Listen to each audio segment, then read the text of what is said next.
Hey, welcome to our New York Giants Preservation Society meeting for tonight, March 17th, 2026. Happy St. Patrick's Day to all our Irish friends. Our meeting tonight is with the great Marty Lurie.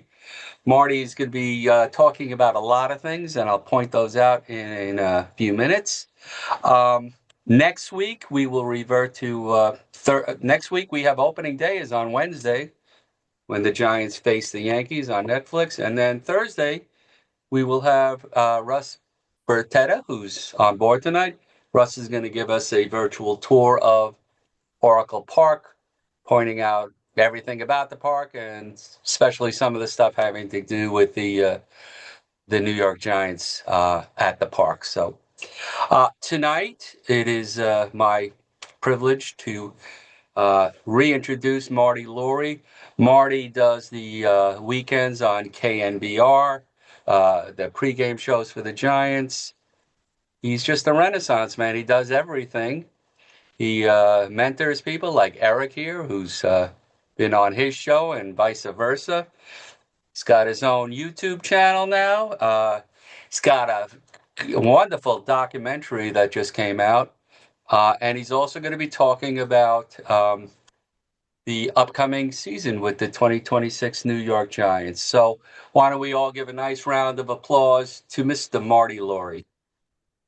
Marty, thank you so much for taking the time. And like I said, I think the best thing to do tonight would be to talk briefly about your weekends at KNBR, then your YouTube channel, then your new documentary, and then you could wrap it up with the Giants and take questions on any of those four topics. Well, boy, I'm glad to be here. First of all, it's always an honor to be included.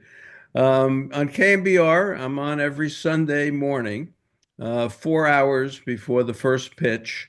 So if the first pitch, I'll use Pacific time for us, is 1 o'clock, I come in at 9 and I do an hour and usually have Mark Simon from Sports Info Solutions, a very good analytical guy.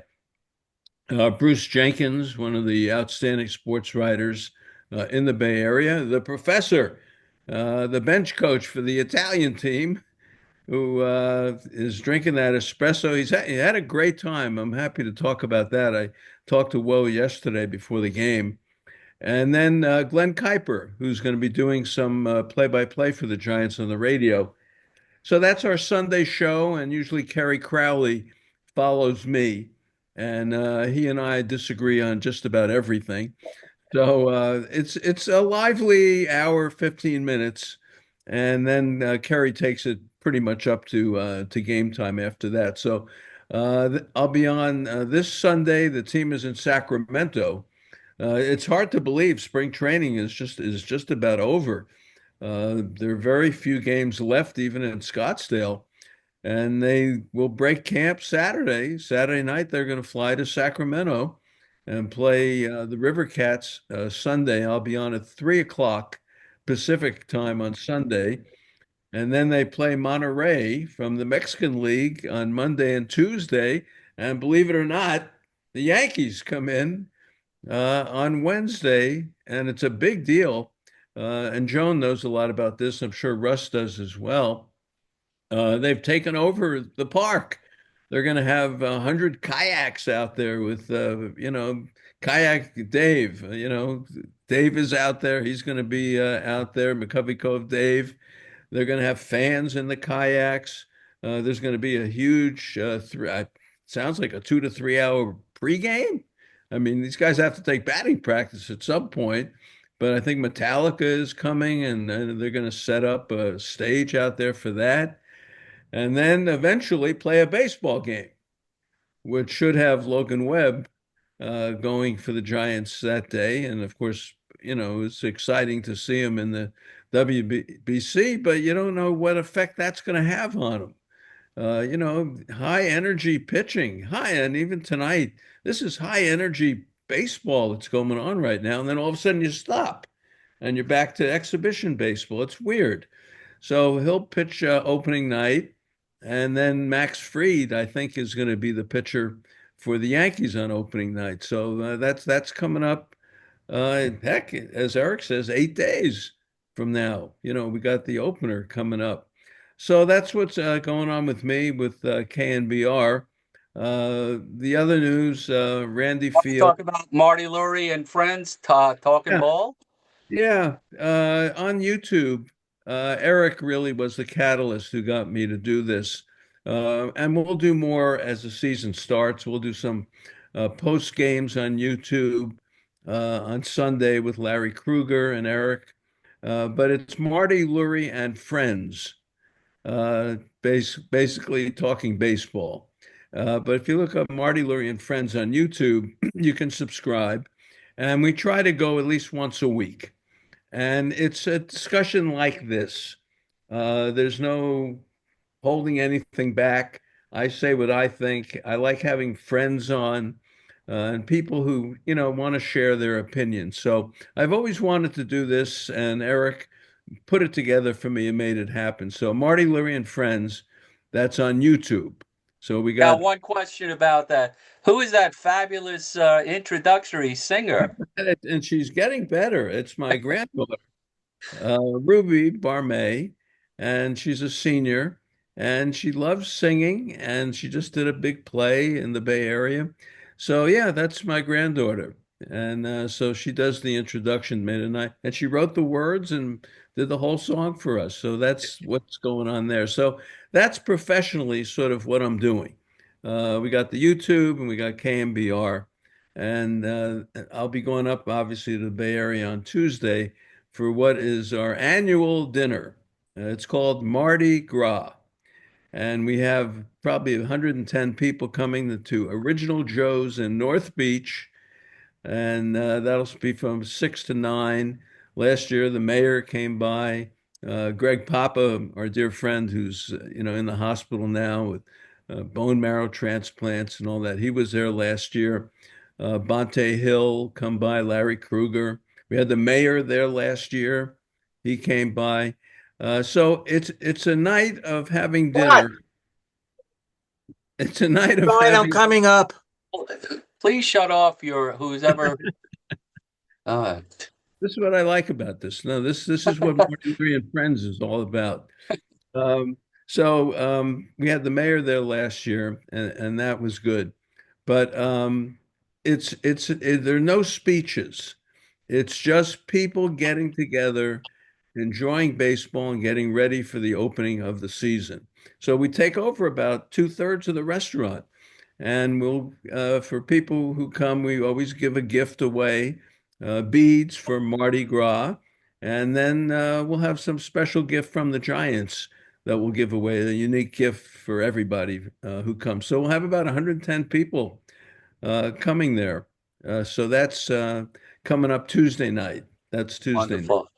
And the So we, last thing, the last thing before we talk about, you got to tell us about your documentary. I paid for it. It was fabulous. I loved it. yeah, it's on Amazon Prime and Tubi, Tubi, that streaming service now. It's there. And there's another one that's on if you Google it. It's Marty, it's the Baseball Mensch, the Marty Lurie story. And really, it takes me back to Brooklyn and Ebbets Field, and it traces my life around baseball, but it also traces what baseball means to other people and how it affected their lives and things they'll always remember, men and women. And when you see the document, it's an hour, you realize you know most of the people in there. You sort of seen them before. I just saw Will Clark 2 days ago, and he was just so happy he could be involved with it. Things like that. So it's a documentary. It's out there, and I've been in 3 or 4 live film festivals already, and we've screened it a couple of times in the Bay Area to sold out houses at the theaters. And it just, I don't know how they can make a story out of my life, but somehow they did because of the criminal law that I did for 25 years, the criminal defense, and then got into baseball and how it happened. But I will share this with you. I've seen it probably 10 times. and I just saw it. The Rhodes Scholars were here in Scottsdale. They come every year. And they're two different groups, a couple of weeks apart.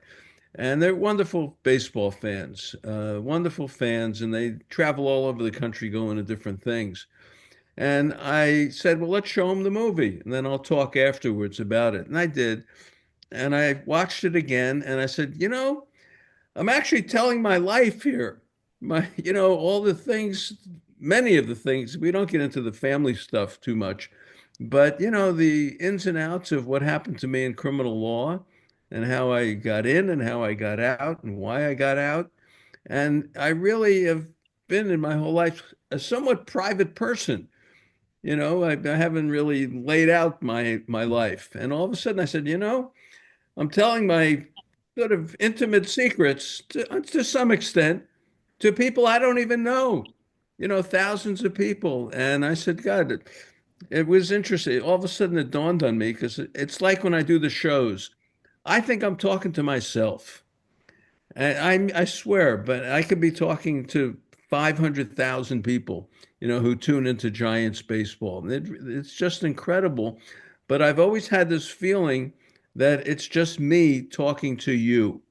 And that's the way I feel about it. So the documentary takes you through a good part of my life, Giants baseball, A's baseball, and how I got it done and how it affected other people that I've mentored along the way, including Eric, as you say, working with him. So that's kind of the movie.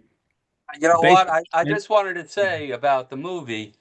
You mentioned you were a lawyer, and when I was watching it, I didn't never understood why you left law until I saw the documentary.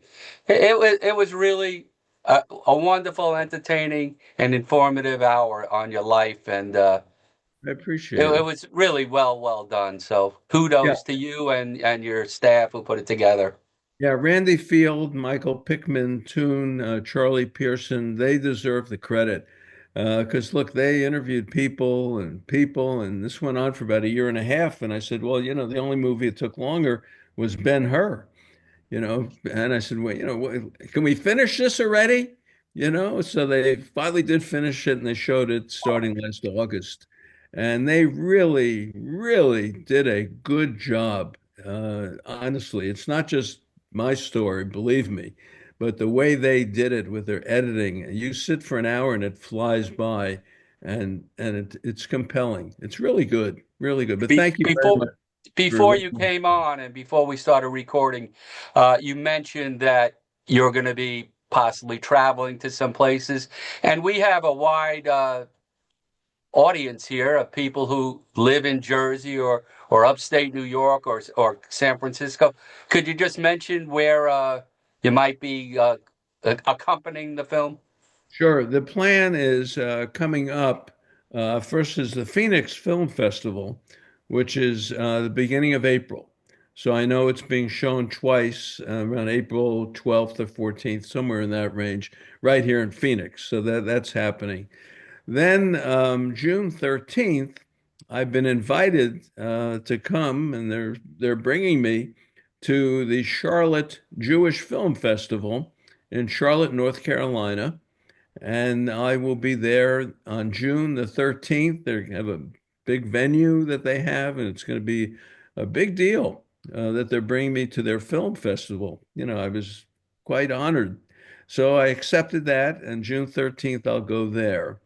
Um, Midweek of that next week, probably June 15th, 16th, 17th, somewhere there, I should be in New Jersey at the Yogi Berra Museum. Lindsay Berra, Yogi's granddaughter, and I have been talking about doing this, and we just needed a date when I could sort of be near the East Coast. So it looks like that may happen.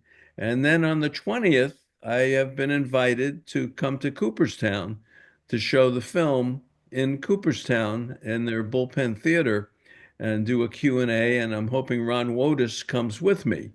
And I told Woe, I said, take as much stuff from the Italian team as you can, and we'll donate it to Cooperstown. So Woe has never been there, and he's talking about coming with me on June 20th to upstate New York to Cooperstown. And after that, I'm going home and I'm done. That should be it for a while. But Wonderful. that's the general plan. All right, Marty, why don't we do this? Why don't you give us your outlook on the season? Talk as long as you want, and then you got a bevy of people who want to speak to you and ask questions. Yeah, I like the questions because we flesh out everything that everyone wants to talk about. So, We could do that.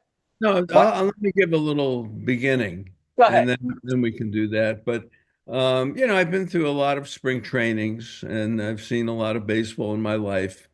It goes back to Vero Beach. Heck, when I was in Florida, we went up to see the Dodgers in Vero Beach, and actually in spring training in 1959 and 1960.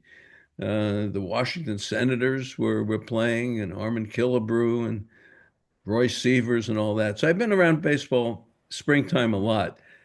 This spring, there is a certain attitude about the Giants that I have not seen before. And I think it goes to the manager, bringing the college atmosphere, the younger coaching staff, and they work every day. And I said it was almost like the Japanese games, where they start training in the winter, and they're running up hills in the snow. I mean, these guys are out there with Ron Washington, the coach, 6 o'clock, 7 o'clock in the morning, different infielders.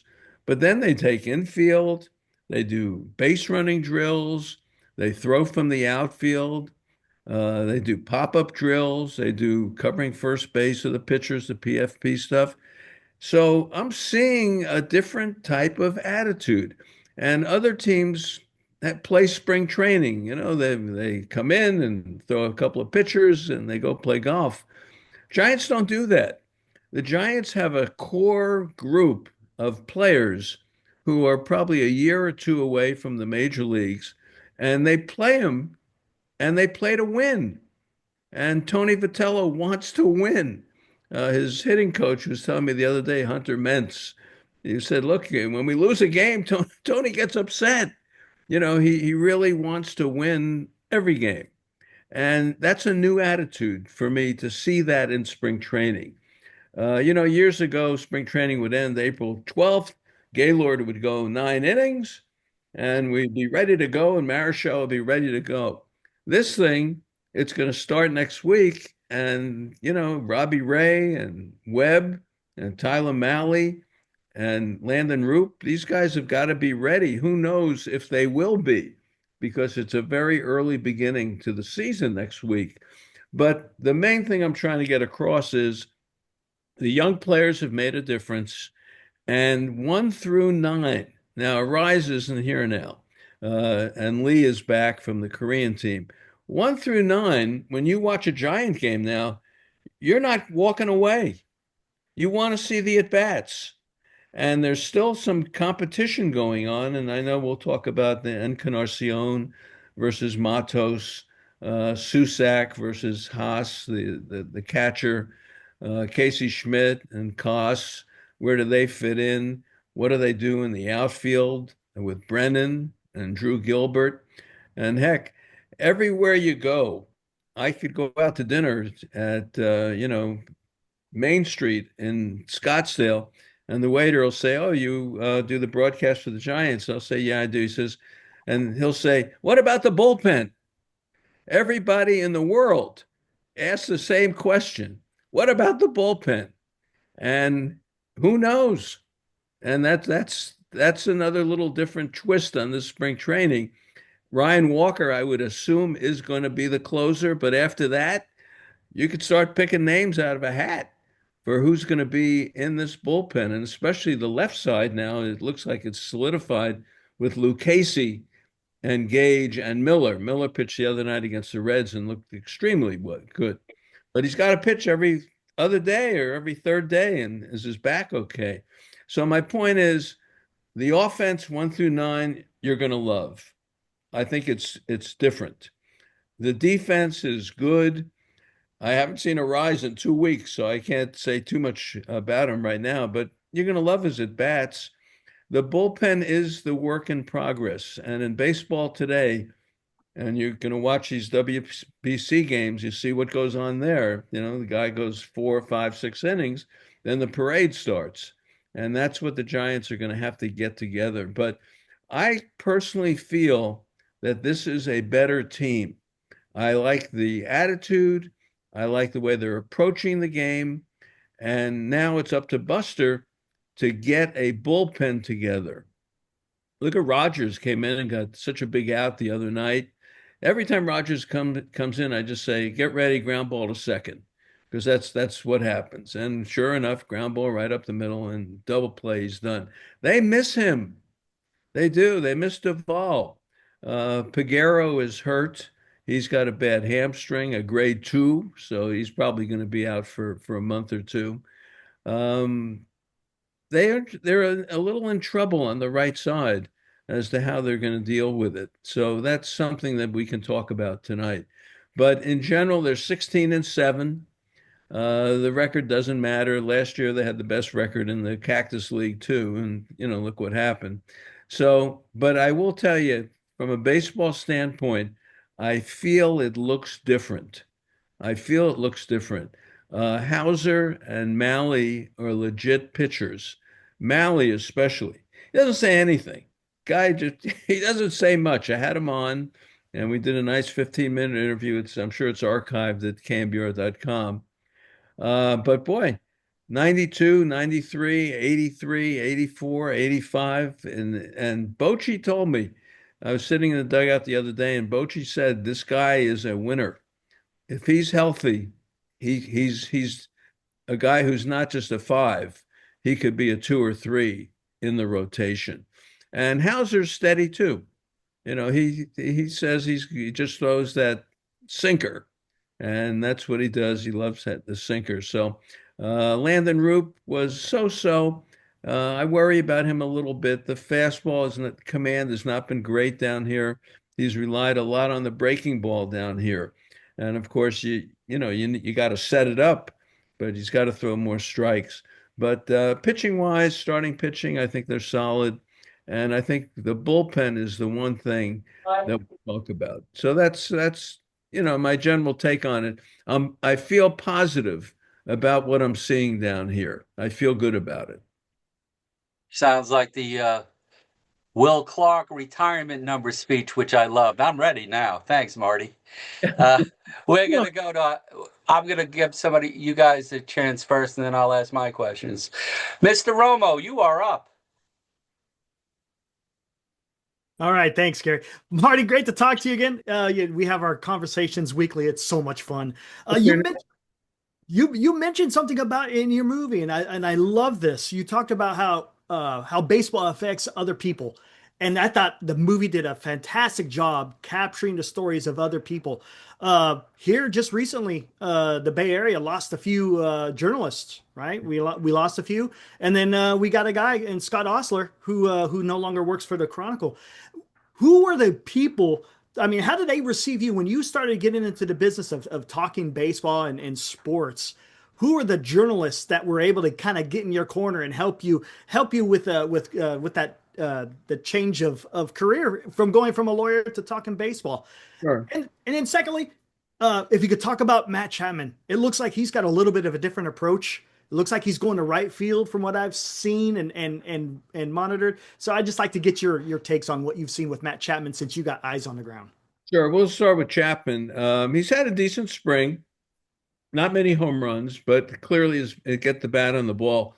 They struck out a tremendous amount of times last year and getting guys in from third with less than 2 out. This hitting coach, Hunter Mentz, I like him. He was the assistant hitting coach with Toronto, and they had a fabulous year. He's an analytical guy, but he has a degree, a master's degree in psychology. And that's part of dealing with Bailey and Chapman and the strikeouts and the failure and all that kind of stuff. So I think he's made an impression on Chapman. And we are seeing Chapman's had a nice spring. He's hit the ball hard. Maybe not home runs, but he's hit the ball hard. And is going to be the third baseman. The big question is, where do you bat him? Because you don't necessarily want Chapman and Adames, two strikeout guys, going back to back. And that'll be the big question. But yeah, I think Chapman's had a nice year. And I think it's just a question of him cutting that swing down when he gets two strikes, so he's not chasing that fastball up around his shoulders. And that's the whole thing with him. The first part of your question, Eric, people, Bill Rigney, Leonard Coppett, people like that, Dave Newhouse, who passed away, Howard Bryant, Susan Slesser, Brian Murphy, Frank Blackman. It just that they couldn't have been nicer. Lowell Cohen. There were just so many writers in those days, and I just walked in, and I'm a kid from Brooklyn, basically talking ball, and I wanted to be just like ESPN, and I wasn't afraid to do it. Like I say in the movie, I've been in the holding cell with people who will cut your head off. It doesn't bother me to ask a question to Frank Robinson. So I think the writers understood that, but Bill King was as nice as could be to me. Hank Greenwald, John Miller, Ray Fosse, Ken Korak, they just accepted me. And being a lawyer for 25 years before I did this, I learned how to present something. And the way you present something is being prepared so you don't get any surprises. And I think with the players, they understood I was prepared and I sort of sounded like I knew what I was talking about. But Jason Giambi and Miguel Tejada and God, with Will Clark in those early days and Jeff Kent, Mark Gardner. I mean, there's so many of them. But I just walked in and did it. And luckily, I think my love of baseball came across. But those are the people. Leonard Coppett, the Hall of Fame baseball writer, was very encouraging, as was Bill Rigney. The first thing I ever did before this talk show was I did This Day in Baseball History.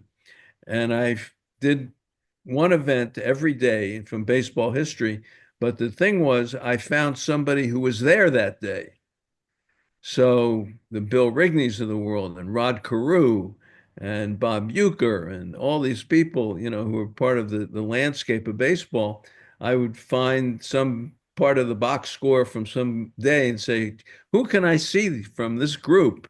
And like a Bill Rigney was there for so many things. So I did a whole season of that. This Day in Baseball History. It's still great. It's all generic. I mean, you could play it any time, but it's a 3 to 5 minute show, and it's an event of baseball history, a perfect game, a no-hitter, something that happened, and Larry Bowa, as I said, Carew stealing home. It's all archived. It's all there somewhere. Thank you so much. I know how you look up to Marty. It's a great thing, and you guys work so well together. So congratulations on that. Eric's a good man. He certainly is. Bill Thank you. Klink, you are up. Thank you, Gary. And Marty, thank you for being a breath of fresh air, uh, among other things. Sometimes announcers are just kind of same, same, same. You're different, different, different. Recency is always easier to remember. And recency for me was I saw the game yesterday. I live 2 miles from the Peoria ballpark. It was only my second game, but I wanted to second what you had to say and ask where you might slot him. I thought Molly looked extremely good. Only gave up, I think, one hit in 4 innings. The little kid in front of me, I said, "Hey, hang on. You might see a no-hitter." Yeah, right. It's spring training, but it was where do you see him slotted? That's a great question. I would put him third, to tell you the truth. Okay. I'd put him ahead of Roop. I think if I'm going into a 3 game series and if I could set up Webb, Ray, and Molly, I feel pretty good about that. Yeah, Roop will give you 6. He'll give you 5 or 6. Hauser, similar. Molly, if that arm is okay, I like him in the 3 spot. yeah. I think if you can get 6 out of a pitcher, that's critical because then it's easier to set up 7, 8, and 9 than 6, 7, 8, and 9. Yeah, it's a So big hopefully difference. we're going to get 6 innings out of a, a majority of these guys. The other thing I Well, saw, maybe you could comment on, maybe it's because it was spring training. They're down 3-1. They get a leadoff triple in the ninth inning. We got nobody out, and a ball was hit to right field, twisting towards the sideline, and the right fielder had to lean quite deeply into the stands to get it. I couldn't believe the guy didn't tag up. I mean, is it just that it's spring training and we don't really want to get some guy injured in a collision at home plate? Well, what do you think? no, I did not see that, but I heard about it that they had the runner on third with less than 2 out. They couldn't get the guy in. I Right. heard about it. No, that's fundamental baseball. You've got to do that. You've got to read it. Third base coach is a new man. Don't forget, and who knows what he told the runner. Then again, is the runner, is he nursing anything? Yeah, yeah, right. Have collision at the plate, and again, not seeing the play. I don't know how deep the right fielder was, but sounds like anything that's caught like that, you go, and the guy's got to set up and make a perfect throw to the Exactly. plate. It So would you have been a know, second run, but again, it's spring training. But your comments, I really liked the perspective of our new manager. I have trouble pronouncing his name hello, sometimes. Yeah, I yeah, tell him like yeah. this, yeah. IL. Anyhow, I like the perspective that he takes. That every game matters, and we want to win every game. And spring training isn't about golf; it's about fundamentals. Yeah, I like him. He knows what he doesn't know. And I said to him the other day, and we played the clip Sunday, in the WBC game when Bednar was in there in the seventh inning. And it got to be second and third because of the wild pitch. And there was a 5-3 game. Yeah. And there's nobody out. And here's Bednar going 2-0 on the next hitter. And I said, Tony, I thought of you. I said, what would Tony do right now? Because look, it's a lot of fun in spring training. You have 30 pitches, 40 pitches, 50 pitches, and then they take you out no matter what. But that's the essence of the game. The seventh inning, second and third, all of a sudden, and your seventh inning guy is blowing up. Are you going to go get him? And he gave a great answer. He said, no, well, look, with the offense they had, you play, if they tie it up, you still feel pretty good because you've got a great offense. And he said, look, it's your seventh inning guy, and sometimes you got to ride with him and let him get out of it. And I thought the answer was a good answer, but I said, I want to tell you, I thought of you. And he said, believe me, you'll be thinking of me during the season a lot. And I said, well, that's managing. That's yeah. So he's a good guy. One final question. It's kind of corny, I guess, but gee, I've always wondered when I hear that you're announced to be our guest speaker, are you related to Bob Lurie? No, we're 3 billion apart. And I use the same line for the mayor too. Uh, Okay. Daniel, Yeah. uh, great guy. Daniel Leary is doing the best he can for San Francisco. But Bob, there was a time when, I would see Bob in the 80s. That's another story, what I used to do in the 80s at the ballpark. But people would say to me all the time, are you related to Bob Lurie? Well, fast forward about 25 years, they now say to him, are you related to Marty Lurie? And I said that to him. I said, and he laughed. He's still with us. He's in his 90s. Yeah, Yeah, I he's know. great. He's a Yeah, I great met man. him. I've been to his house in Palm Springs and I did some nice interviews with him there. A good guy. But no, Thank you much. he's got plenty of money. Yeah. Thank you, No, Bill.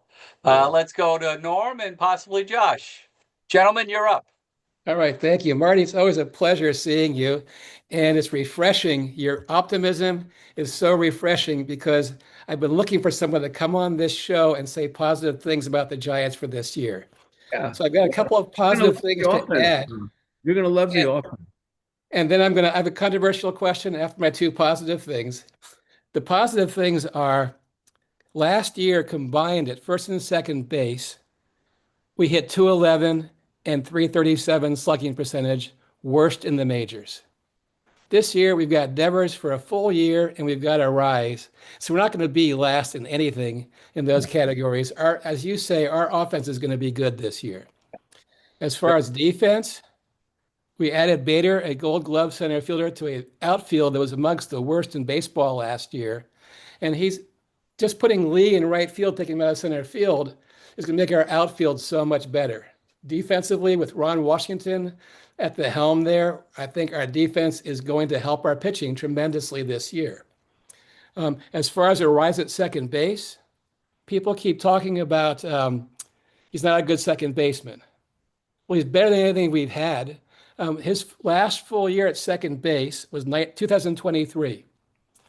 He started 129 games, played 134 games, led the league in fielding, 4 errors, led the league in double plays by a second baseman, was 4th in putouts, 5th in assists, and 5th in a thing called range factor. I don't even know what that is, but he was 5th in that.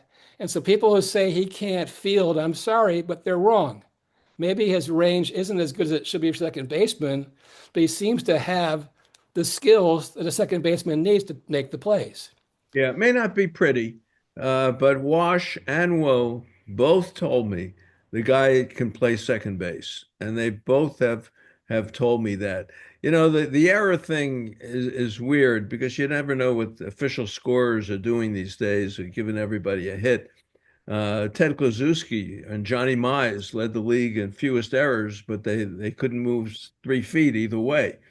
You know, so you don't know. But I'm confident that Arise can do the job well enough. And if you have to put Koss or Schmidt in late in the game, if you have a lead that's sufficient, you can do that. Mm-hmm. And a full season of Devers at first base. Devers is a decent first baseman. I saw him the whole spring. The bat. At some point, I'd love to see him, come around a little more hitting wise. But the scout show, I ran into Charlie Kerfeld, from the Phillies the other day. I said, Charlie, what about Devers? He was 0 for 19. Is he ever going to get a hit? And he said, don't worry. When April comes, this guy will hit. And first base is different. Eldridge probably is going to Sacramento. And that's probably going to happen. And I think Encarnacion is going to be the backup first baseman and part backup outfielder. So offensively, on the right side, they're going to be good. They're going to be very good offensively. And defensively, I think they're good enough. Okay, actually, you just answered part of my controversial question, because in filling out the position players on the roster, I've got 4 right-handed batters being our utility players, Schmidt, Susak. I've got Matos and Koss, and I've got Encarnacion being our DH and starting out the season, because Encarnacion and Matos are out of options, and we can still get the other guys down in Sacramento, get them ready to come up if we need them, and maybe increase some trade value for Matos if we possibly could. Yeah, it's a good question. I'll throw it to you. It's a runner on third, less than 2 out. You're down by a run. Who do you want coming up? Encarnacion or Matos? Who's going to be the bat to ball guy to get the run in? But you bring up a great point, and that is, Drew Gilbert's been hurt. Bader, they usually platoon with him with a left-handed hitter, but you don't really have one. This Will Brennan is okay. McRae has been very good, but to get him on the team, you'd have to DL somebody, or you'd have to let somebody go. And I wouldn't let Encarnacion go. I just think that right-handed bat late in the game coming off the bench, a pitcher makes a mistake and he hit it 454, the other day. And believe me, I saw it and heard it. It was gone. It's a good question how they're going to compose this outfield. Maybe Schmidt doesn't make the team. Maybe Schmidt gets optioned out, and they like Koss to be the backup. Look, Adames and Chapman never come out of the game. Right. So, but then again, late in the game, who do you want to put at first base? I don't think they're taking Devers out, but if you did, you'd probably want Schmidt to go there before Encarnacion. So this is going to be an interesting week. I'm telling you, to see how they compose this thing. Susak will be the catcher. Okay. He will be the catcher. He's got power, and they like him, and they paid for him, and plus, they gave up a player for him, and if they put him down in the minors, someone else will take him back. So Susak will be the backup catcher. All right. Thank you, Marty. Yeah, it's just an opinion. Marty, I got something to ask you. Don't laugh at me. Norm said something as far as Eldridge being, his controversial statement. The bench that you mentioned that would now include Encarnacion and Matos and Susak and Carson Schmidt. Would the Giants, with their weak bullpen, because it is weak, nobody knows what's going to happen with them, a lot of journeymen, would, instead of having, let's see, eight relief pitchers who are all middling, would they ever consider going to a 12-man staff and have an extra bench player? And this way you can keep McRae, who I know he strikes out a lot, but he bunts the ball nice. He's fast. He's very good defensively. I know I'm nuts for thinking that in today's baseball, but No, you're not wrong, because to start the season they have off days, and they may not need that heavy bullpen, and maybe they can send somebody down and open up a spot for a McRae or a Brennan or someone like that. So that's not impossible. Believe me, that is because you got to get a left-handed bat in there somewhere. absolutely. But McDonald, I like. I'm just looking at my list. Walker, I like. Buteau is going to be on the team. Brubaker, they gave him a major league contract. He's not going anywhere. I had him on the show this weekend. Bivens maybe a little bit on the bubble. Keaton Wynn probably on the bubble. I thought he had a shot, but they'll probably send him out. This Michael Fulmer, he doesn't throw hard, but he's at least a veteran. Maybe you think about him. There's a lot of play in the bullpen, but the young players, I said, get them out of here. Get Tidwell, and now Wiseman is still around, but the young guys, send them to Sacramento and let them pitch. They do not need to languish in the bullpen. But Trevor McDonald is good. I mean, he's good, and I think he's going to be part of this bullpen. I think Bivens is the one who becomes a little more vulnerable. Thank you, Marty. Art, you're up, Art. Hi, thanks, Gary. Hi, Marty. I'm a big fan of yours Thanks, from the Art. Bay Area. I think we have a lot in common. I'm 80 years old as well, and Yes. I grew up in Brooklyn, in Crown Heights, Yeah. about a little 3/4 of a mile from Ebbets Field. Yeah. Fell in love with baseball as a kid, and I have a question for you, but before, I almost met you a number of years ago because I heard you talking about your son was in town and you were going to be taking him to going to a baseball game with him. Yeah. They were playing Washington, and the only reason you're going to remember this game, I think, is because after 2 innings, it was 13-0 Washington. You remember that game? I mean, I don't remember anything. I didn't want to bother you. I wanted to talk to you so badly. But so my question for you is, with all the names you mentioned, the Giants had a pitcher early last year who I thought had a terrific arm, and he ran into a lot of problems. Hayden Birdsong. Yeah, he's got big problems now. Yeah, excuse me. So, I mean, does he have any future, or do you think I should forget about him? No, he's got a great arm, and if he didn't get hurt, he's got the UCL sprain, and he's out for a while. Yeah. He's not going to see him for a while, believe me, and it's a bad blow to the team because he could give you that 1 inning if you needed it. Command is his issue, throwing strikes. Yeah. But if he could throw strikes for an inning, he's a weapon. and he's cooked. He's either getting a brace or 3-month rehab or whatever's happening. He's out for a while, so that's a bad blow for them. That's the first bad injury that they've had. Piguero is not a good injury either. I mean, they need Piguero. The guy throws 100. It'd be nice to have someone coming out of the pen like that, and he pulled a hamstring. Yeah. Thanks, Marty. Okay. You, Art. Nice to have you aboard, Art. Thank you. Mr. Jeff Cohn, you're up. Thanks, Gary. Marty, last year the Giants traded Tyler Rogers for three young players. I'm a Mets fan, and I want to know what your opinion is and a scouting report on the three: Jose Butto, Blake Tidwell, and Drew Gilbert. I think Butto has been fine. I think he's going to be a big part of the bullpen here, whether he's a seventh inning guy or perhaps an eighth inning guy.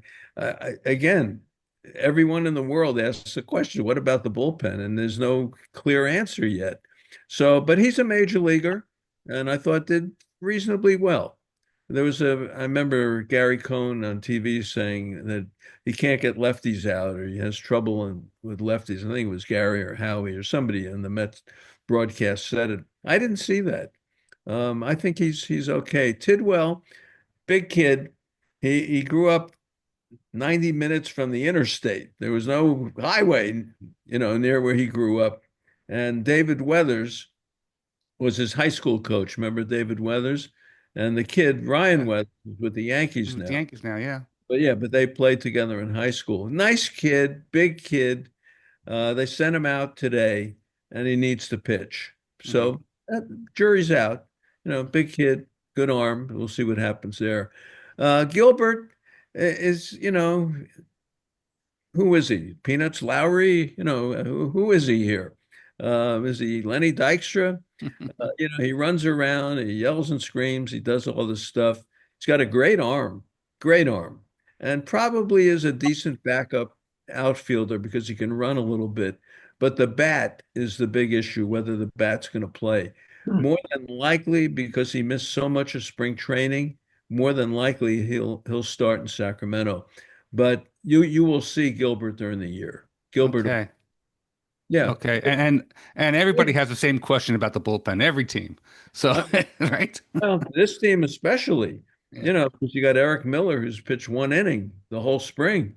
And then you got Lucchesi, who says, geez, I'm surprised they didn't sign me last year. Why am I coming in now? And then you get Gage, and that's the bullpen. So Wisenhunt's got a shot here. If Wisenhunt could throw strikes, he's got a shot to be a lefty sometime during the year out of the bullpen. Thank you, Marty. Okay. Thank you, Jeff. Do you want to ask about Wilmer Flores, your favorite? Wilmer. Yeah, let me tell you, you'd love to have his. That's what I'm talking about. You want that bat coming off the bench. Yeah. That's why I think Encarnacion's got to be on this team somewhere. But do you just let the 24-year-old go who you've nurtured, for 4 years? Do you just let him go? So this is going to be fascinating to see what Buster does. Really, I don't know. Thanks, Jeff. Don Southworth, you're up. Thanks, Gary. Good to see you again, Marty. I just wanted to give a shout out, Marty. Marty was so gracious to spend an hour with me. I'm doing an interview for a book I'm working on, and he was wonderful. Two quick questions. One is an easy giant one, perhaps, for you. Is Rodriguez going to be back at all this year, or is he done for this year? Randy Rodriguez is probably Tommy John. I would think probably done for the year. Probably, if anything, September. It takes a good year, right? Yeah. The other Rodriguez is the kid to watch from the Yankees, the little catcher, second baseman. Oh, yeah. Yeah, this kid can hit. And, the thing is, when you take a catcher and you play him in 6 different positions, is he a good catcher? If he can catch, let him catch. So, but the kid can hit. So he may have a future. So this is more of a historical question. I was talking with someone today about, I've been a lifelong Bay Area guy, and I've been lucky enough, maybe the only, I'm not sure if this is true, but I think it may be the only urban area, any city that's had two different baseball dynasties in 40 years. The A's of the 70s, the Giants of the aughts. And I don't think any other area has done that. You all know more little older than me, so you may disagree with me, but I think it's really the only year they can claim that. I was curious, in your career, in your life of baseball loving, what would be your favorite dynasty that has been a baseball dynasty since you've been following baseball? Well, I think the Brooklyn Dodger dynasty versus the Yankees was pretty cool, because I grew up with that. That was a lot of fun. I was not there for the Chicago Cubs White Sox dynasty of 1908 to 1917, when the White Sox were, very compelling and ended up throwing the World Series in 1919. But the Cubs were very good early then. The Oriole dynasty was one I liked. The A's of the 70s, great team. They just played such good baseball. And every one of them became successful people in the world afterwards. That was good. It's a good question. Good question. But for me, growing up in Brooklyn and seeing Ebbets Field and being there and seeing the rivalry with the Giants, and the Yankees would beat them every year. Billy Martin would, if I see that another time, I can't stand it. That single up the middle series. The gentleman forgot about the 21 through 24 Giant dynasty, John McGraw, and then, of course, the Yankees dynasty. So New York had that way before the Bay Area. Yeah. So it's been around. You probably can look at the Cardinals and St. Louis Browns in 1944. They actually, yeah, good question, Don. Thanks, Marty. Thank you, Don. Paul Ellis Graham, you're up. Yeah, hey Marty, how are you? Thank you very much. I love listening to your evaluations of players for the coming year. I have two questions. One is Tyler Fitzgerald done? And the second question is, I really like Barracoto, and he's had a really good spring. Where do you see him in the plans? I love Barracoda. He's my guy, and I've been saying it all spring. The first weekend, he hit a ball, and when you go to a game, you listen, and all of a sudden you hear something. Every time this guy connects, you hear something. He's 24. He's kicked around, in the farm system for a number of years. This is his moment. He'll probably start in AA or AAA. But if he hits like this, he's got a future here. But it's all of a sudden. He ended last year with a decent end of the year. So I love him. When he hits the ball, he's got more hits than anyone on the team, but you can hear it. It's that sound of Tony Perez or Cesar Cedeno or one of those guys. When they hit it, it's going somewhere. So that's a good one. Fitzgerald, probably there's not a spot for him. I would think he'll possibly be moved, or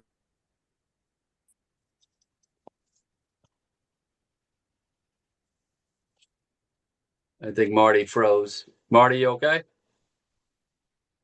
I think froze too.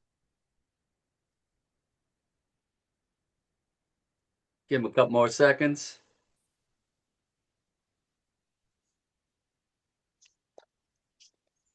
Well, that might be it for tonight. Jim, what's your question, Jim?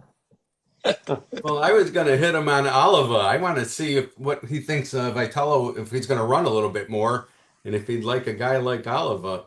I don't see how we can get him on the team, but boy, that speed affects the game. Absolutely.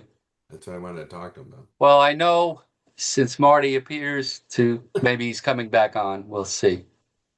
What is the game starts at 8:05 tonight?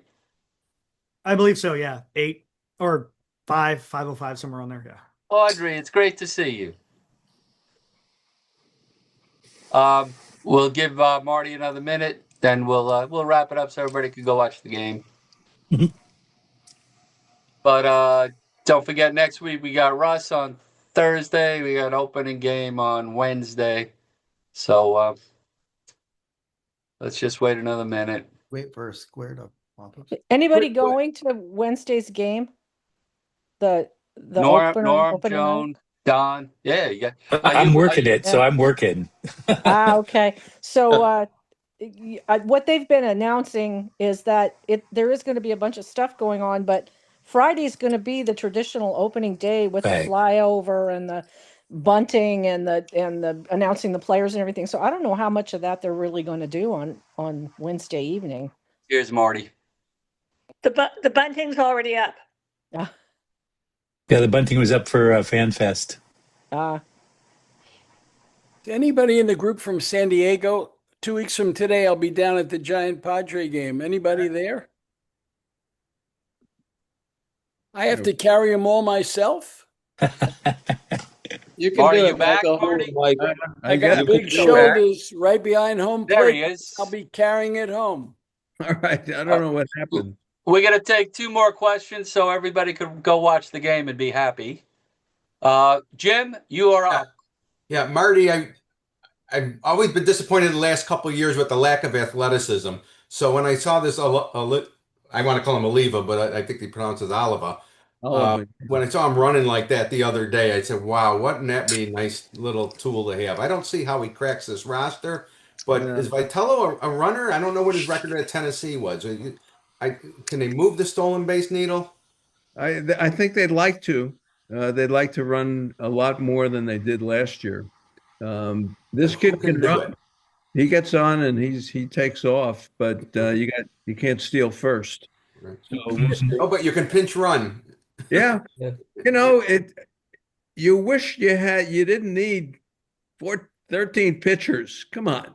If you had 8 pitchers or 9 pitchers, but it should be, you could carry people like this, But the way the game is structured today, there's no room for them. Yeah, that's too bad. That's the problem. And the last thing I'll say is one of them. You'd like Gilbert or Fitzgerald or somebody who can run. It's a weapon. It's a weapon. And the last thing I'll add is I did a lot of years of criminal defense. No one told me I can quit and talk baseball. I wish someone would have mentioned that to me. But yeah, I'm looking forward to watching your documentary. Oh, you I want to see how you did that. Trust me, you will appreciate it. Well, loving baseball your whole life helps a lot. Yeah, believe me. Yeah. Well, can I say one more thing? When Ashkan shouted out to you in 2010, how cool was that? I loved it. I was his little league coach. Oh, really? Yeah, and he knew my son and the whole thing, and so that was one of the best things that ever happened. That was fantastic. 2010, that song was fantastic. Thank you. The whole year, 2010. We got time for 2 more. Dixie and then Russ. Dixie, you're up. Okay, since I'm from Boston and live a mile from Fenway, I have to ask, what is expected of Rafael Devers this year, and where is he going to play? Well, he's going to play first, and he better have a big year. They got him for the whole season. He does swing and miss at that high outside stuff, but he hits a fly ball to right. Before you know it, it goes 420 feet. They say he's the best hitter they got. I've asked who's the best hitter, and they say Devers. So we didn't see the best of him last year, but he's still young. He's still a kid in many ways. And I would hope he has a big year. They need it. They need it. I think last year was a mental problem of what was going on in his life and in baseball. I don't think he was ready to perform as he could. I think you're right. He's a lot more comfortable this year. And he's a good first baseman. He's fine at first. There's been nothing that I've seen in spring training to make me believe he can't do it. And he wants to do it. Yeah, he's still a young kid. He's still, 28, 29. He's still a youngster in terms of life as well and handling things. But they need him big time. He probably will hit second. I would think he'll hit second. Okay, thank you. Thank you, Dixie. Russ, take us home. All right. Hearing all these things about all these players like Oliva and Matos, Encarnacion, these guys, it would be great if baseball could adopt something like what Bruce Jenkins proposed a number of years ago, where you have 28 or 29 players on your roster, and every game you deactivate, just like they do in football, so that you could have, instead of the guy that pitched the day before is going to pitch the next day, you don't have those guys activated, but you could have an Oliva or a different guy like that. I would love to see baseball change that, but basically it's an economic issue. And so, that's never going to change. So I just wanted to say that I think it would be cool for baseball if they could be a little bit more proactive so that teams could capitalize on the assets that they have instead of a pitcher who pitched yesterday not being able to play for the next 3 days. So that's all I have to Don't say. be surprised, I'm going to say this, Russ. Don't be surprised where baseball goes here. Have you looked at the rules they're going to do in the minor leagues this year? No, I haven't. Yeah, they're changing the distance between second base and third. They're trying to make it shorter. They're going to have in some leagues where the pitcher can come back later on. Wow. Baseball is evolving, believe me, and don't put anything past them. Just okay. watch Somehow them. with Rob Manfred in charge, I just don't see that happening. But maybe No, the he's new not going to be in generation coming charge. up. No, he's going to leave after this next bargaining agreement. That's going to be it for him. Oh, okay, good. And who knows? Believe me, baseball as we know it, who knows what it's going to look like and all these kinds of things. I agree with that. The ABS system, we got to deal with that. So my feeling is get ready. Okay. All right. Thanks, Russ. All right. See you guys next week. Marty, last thing, just want to make it clear. So your feelings, without a doubt, is that Bryce Eldridge will be demoted. Yeah, I think so. Reading between the lines, listening to what everyone has said, every time you mention his name, they come up with seasoning. He sounds like a chicken, need seasoning, need seasoning. I mean, they mention it every time you mention his name. So I personally feel that'll happen. We'll probably see some disabled list thing, and I would hate to see Encarnacion or Matos go. So there's going to be this next week will be very interesting to see what they do here. Onto it. Let's all give it up for Marty Lurie. Thank you, Marty. And again, thank you. Watch Marty on Sunday mornings on KNBR. See the documentary. It's fabulous. And his Marty Lurie and Friends Talking Ball is just great. So, Marty, thank you so much for your expertise and you giving us the time. Everybody have a great night. I'm going to shut this down. If anybody wants to hang for a few minutes or watch the game, whatever it is you want to do, I'm going to shut off the recording. Have a great night, everybody. And see you next Thursday with Russ, who's going to give us a tour of Oracle Park. Be well, everybody. Happy St. Patrick's Day. Marty, where did you grow up in Brooklyn? East 37th